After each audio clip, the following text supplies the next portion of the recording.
मध्य प्रदेश में 17 तारीख को विधानसभा के चुनाव होने वाले हैं। हम बात करते हैं केंद्र सरकार के वरिष्ठ मंत्री नरेंद्र सिंह तोमर साहब, जो दिमनी विधानसभा से चुनाव लड़ रहे हैं।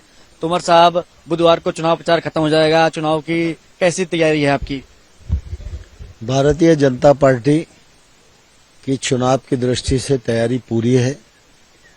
भारतीय जनता पार्टी का बूथ स्तर से लेकर शीर्ष स्तर तक का सभी कार्यकर्ता अपनी अपनी जिम्मेदारियों को संभालने में लग गया है और सारी जगह वातावरण भारतीय जनता पार्टी के पक्ष में होता जा रहा है। और मैं प्रदेश के तमाम हिस्सों में घूम रहा हूं, अपने चंबल ग्वालियर संभाग में भी घूम रहा हूं। जो लहर भारतीय जनता पार्टी के पक्ष में बन रही है वो भारतीय जनता पार्टी को स्पष्ट बहुमत दिलाएगी। तोमर साहब, आप दिमनी से चुनाव लड़ रहे हैं। हमने दिमनी के लोगों से बातचीत किया। दिमनी के लोग कह रहे हैं कि दिमनी के लिए सौभाग्य की बात है कि केंद्र का इतना बड़ा मंत्री आके चुनाव लड़ रहा है। तो उनके इस प्यार को कैसे लौटाएंगे आप? दिमनी में भारतीय जनता पार्टी ने मुझे प्रत्याशी बनाया है। ये दिमनी वालों के लिए नहीं, मेरे लिए सौभाग्य की बात है कि दिमनी क्षेत्र की जनता की सेवा करने का ये अवसर पार्टी ने मुझे दिया है। और मैं सांसद के रूप में भी पूरे परिक्षेत्र में जो बड़े काम है वो करता रहा हूं और अब विधायक बनूंगा तो दिमनी क्षेत्र की छोटी छोटी समस्याओं का भी निराकरण करूंगा।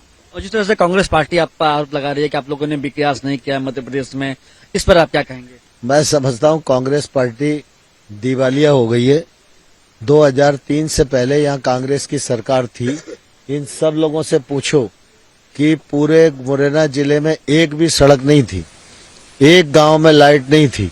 आज हर गांव में सड़क है। एक तरफ से तो हर गांव सड़क से जुड़ा हुआ है और हर गांव में बिजली है और रात को भी लोगों को बिजली मिलती है। यहाँ पर हुसैद घाट पेनाट का पुल, अटार घाट का पुल, नेपरी और सिकरौदा का पुल, मेडिकल कॉलेज, हॉर्टिकल्चर कॉलेज, नए हॉस्पिटल, बड़े हॉस्पिटल सारे बनाने का काम किया है। कांग्रेस के लोगों को मैं कहना चाहता हूँ, इटली का चश्मा उतारो और जरा हिंदुस्तान का चश्मा लगाओ तो विकास दिखेगा। और राहुल जी और प्रियंका जी जिस तरह से प्रचार कर रहे हैं और आप लोग की सरकार पर हमले कर रहे हैं, इस पर आप क्या कहेंगे? देखिए, हमले करना अलग बात है और उपलब्धियों का बखान करना दूसरी बात है। उनके खाते में कोई उपलब्धि है ही नहीं, क्योंकि 2003 से पहले उन्होंने मध्य प्रदेश में कुछ नहीं किया। 2014 से पहले उन्होंने केंद्र सरकार ने कुछ नहीं किया।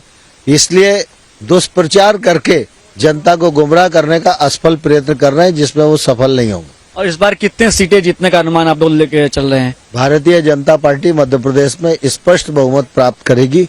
लगभग 150 सीट के आसपास हमारी सीटें आएंगी। एक आखिरी सवाल लेंगे। कई ऐसे लोगों से दिमनी में हम बातचीत किया जो उन्होंने कहा कि तोमर साहब भले हमको न जानते हों, लेकिन हम तोमर साहब के लिए प्रचार करेंगे और उनको जिताएंगे। उनको ऐसे लोगों के लिए क्या कहेंगे आप? ये दिमनी क्षेत्र के लोगों का प्यार है। दिमनी मेरा घर है, मेरा परिवार है। ये हो सकता है कि बहुत सारे लोगों को मैं नहीं जानता हूँ, लेकिन मुझे सब लोग जानते हैं। जो जानता है वो और जो नहीं जानता है वो, सबका मुझ पर बराबरी का अधिकार है। धन्यवाद। तो ये तोमर साहब थे जिन्होंने कहा कि इस बार मध्य प्रदेश में भारतीय जनता पार्टी की सरकार बनने वाली है। कैमरामैन जमल के साथ सौरभ तिवारी, सुदर्शन न्यूज, मुरैना।